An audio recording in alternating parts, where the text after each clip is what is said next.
Pound for pound sports entertainment. Hit the like button, comment below, share, do all of that right now for you, boy. Hit the like button, hit the subscribe button. That's the first thing I need y'all to do before anything. And hit that notification button. That way, when I post, you get the alert. Now, with that being said, we're going to start this little mini video, live stream, whatever. Started off like this, man. A couple things happened last night. Um, let's start off with Rocha. You know, took on the Ashy, late replacement guy, from Ghana, if I'm not mistaken. He was a game opponent. He moved up a weight class. He had power. Rocha, you knew it was just a matter of time that Rocha was gonna get him up out of there. But there was a possibility that Rocha was gonna get caught by something, and he was getting hit left and right. Um, Ashley was a game opponent, like I said. He was letting them things go, but at the same time, his technique was terrible. He was turning the wrong way. He was very awkward. He was getting put on the ropes in the corner. Rocha ended up ending him, and I believe in the seventh round. It was a good fight. It was a cool fight. A lot of activity. He dang sure didn't come down there all the way from Ghana or whatever. Well, no, I think they said he lived in Oregon, but he's from Ghana, something like that. But yeah, he came to Inglewood, and he's a game opponent, like I said. I think it was his second loss in his career. You know, man, salute to that man. But he gets knocked out in the seventh round, devastating, nasty knockout. I'm talking about sleep, eyes open, leg caught in the ropes, crazy. But I mean, when it happened, I wasn't really surprised that it actually happened. I'm kind of surprised it didn't happen a little bit sooner, because how he was throwing the angles that he was throwing his punches, and how he wasn't really keeping his right hand up. He was just, it was a matter of time before he get caught with that left hand. But Rocha said he's ready for the big names. He wants a Virgil Ortiz. He called out a Terrence Crawford. Okay, and with that being said, listen, it's a picture out there with Bernard Hopkins, Oscar De La Hoya, and Terrence Crawford. That they're taking. They took a picture and what I'm saying, put different captions on their Instagram. If you haven't seen it, go check it out. The Zone, I think Chris Maddox, I believe, interviewed Oscar De La Hoya about it. He's like, hey, what's up with that? Are we going to see Terrence Crawford possibly take on a Rocha or a Virgil Ortiz, or is he, possibly coming over to Golden Boy?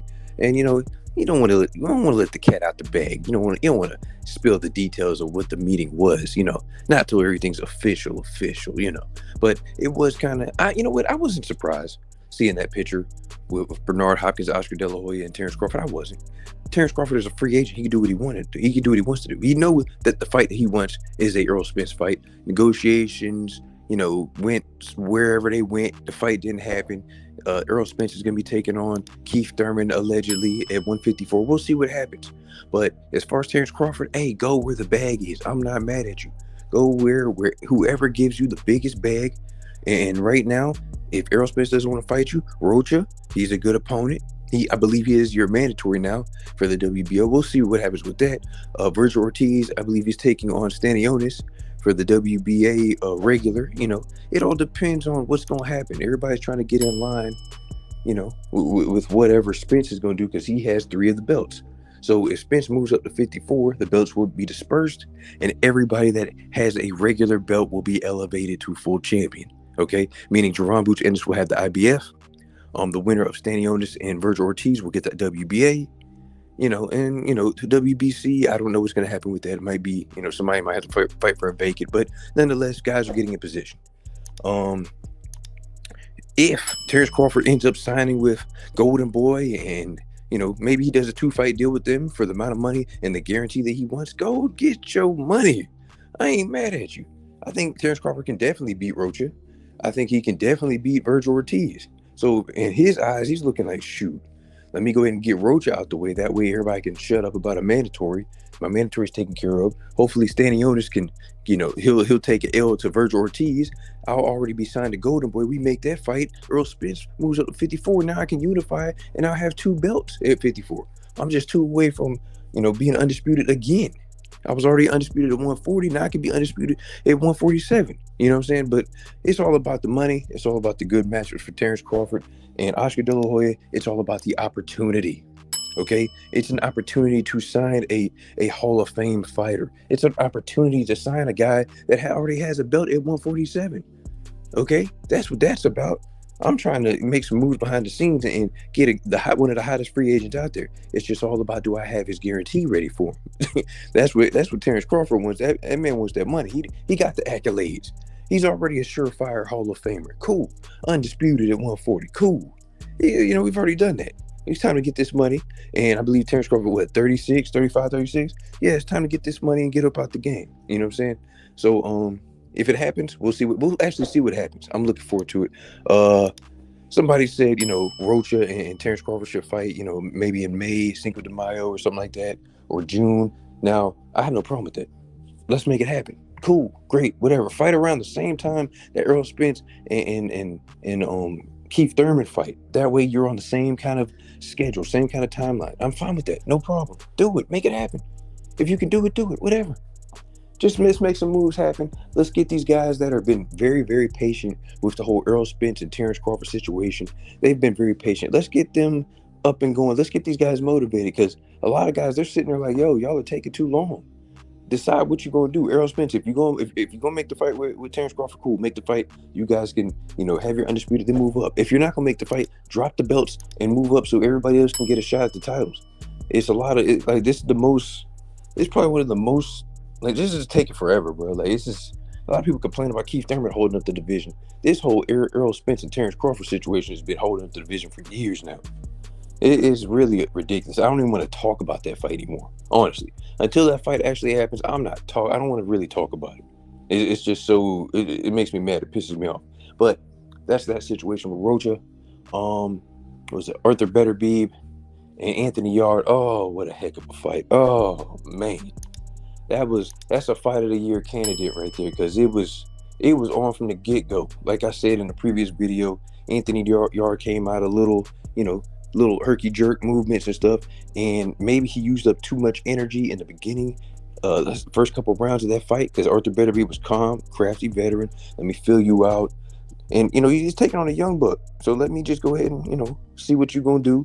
See how you react. You know the stories that you've heard about my power. My power is real. I've knocked out every one of my opponents. It's just a matter of time for I wear you down, put this mental pressure on you, cut the ring off, take the little steps in between, make you feel like I'm closer than I actually am, and you're gonna constantly keep moving. I go to your body, and guess what? That's exactly what Arthur Beterbiev did. I start going to your body. I'm working the power jab. The power jab was kind of taking a lot of wind out of Anthony Yarde. Not to mention, he has too much muscle mass. Anthony Yarde has too much muscle mass. He has hardly any stamina. His mouth was open from the second, third, fourth round. He dropped the mouthpiece at least 2 times. I've seen little things that his corner was doing. They were spilling water in the corner, hoping that the ref would see that his water spilled and try to tell him to clean it up. The ref wasn't having it. He's watching the fight, telling them in the corner, hey, clean it up, while the fight's still going on, as opposed to stopping the fight.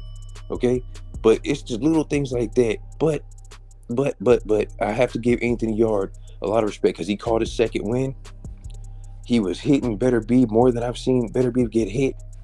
A lot of power shots. He was actually walking, but he was trying to walk Beterbiev down, walking to him, stepping to him, doing a good job of that, not really fearing the power. And then he got hit with something nasty. But both guys was exchanging. I'm not gonna lie, that was a great fight. And you know what? Even though Anthony Yarde lost this fight, he gained nothing but respect, and this man will be back. I'm telling you, he's gonna get another crack at the titles. Another crack at the titles. And you know what? All respect to Anthony Yarde, man. He went out like a true warrior. His corner stopped the fight, but it would have been, I think it was the right decision. A lot of people saying, oh, that was a terrible stoppage. That was too early. Nah, bro. He was already wobbly. He was already, if Beterbiev would have hit him with one of them bombs, it would have been done. It would have been a problem. So I'm fine. I'm okay with him being able to walk out of there knowing that, okay, I just lost to the better man, as opposed to riding out in an ambulance. Okay? Like, it's a difference between that. You got to protect your fighter. It is what it is, man. But like I said, salute to Anthony Yarde. Now, Arthur Beterbiev, he wants Bivol for undisputed. This fight is supposed to be, it's supposed to been happen. But, Bivol has got some other things going on. Bivol wants Canelo again for another payday. I'm not mad at that. Go get your money. Now, this is where Mr. Eddie Hearn and Callum Smith come into play, because Callum Smith is the WBC mandatory for Arthur Beterbiev. Now, a lot of people are going to be like, oh, stop wasting our time. There's nothing else for Beterbiev to do while Bivol is trying to pursue a Canelo fight. And if I'm Bivol, I'm waiting for that Canelo fight. I have no mandatory. I just took care of Zerto, who was my mandatory. That's it. I'm going to sit, wait for Canelo to take on John Ryder, wait it out, and maybe take on a Canelo, what, probably September or something. I have nothing else left to do. You know, it is what it is. I've already beat the man one time. I'm going to beat him again. I'm going to drop down to 68, and we're going to do it for Undisputed 168. That's what I would do if I'm Bivol. Now, if I'm Beterbiev and Bivol doesn't want to fight me for Undisputed, let me go ahead and take care of my mandatory. We can take care of Callum Smith maybe June, July. Cool with that. No problem. Callum Smith, you sit back. You don't complain. You've done enough complaining. You worked your way into a mandatory position. You're about to get a crack at 3 titles with Beterbiev. You're going to look at this Anthony Yarde fight, see what Anthony Yarde did well, see what he didn't do well, see if you can try to capitalize off the mistakes that Beterbiev made, and then you move forward. Add your little style to it, you know what I'm saying? Put your little swing to it, and there you go. That's how you do it. That's called a game plan, ladies and gentlemen. But if I'm Callum Smith, I'm waiting. If I'm Beterbiev, I'm going ahead and taking that Callum Smith fight. Then after I handle that, then I can get Undisputed and most likely retire. Okay? Beterbiev is almost 40 years old. Still got power. Getting hit a little bit too much for me, but, you know, I guess he played the long game because he knew that Anthony Yarde was eventually going to gas out, and that's exactly what happened. And he got caught with something crazy. Okay? So salute to everybody that I just mentioned in the stream, man. Rocha, Terrence Crawford, Errol Spence, Arthur Beterbiev, Anthony Yarde, Callum Smith, Oscar De La Hoya, Bernard Hopkins, all of them, man. All of them. Salute to them, man. It was a great weekend of fights. Some crazy knockouts. A lot of fighters showed a lot of heart. I'm happy with it. With that being said, something else I'm happy with. Y'all hitting that like button.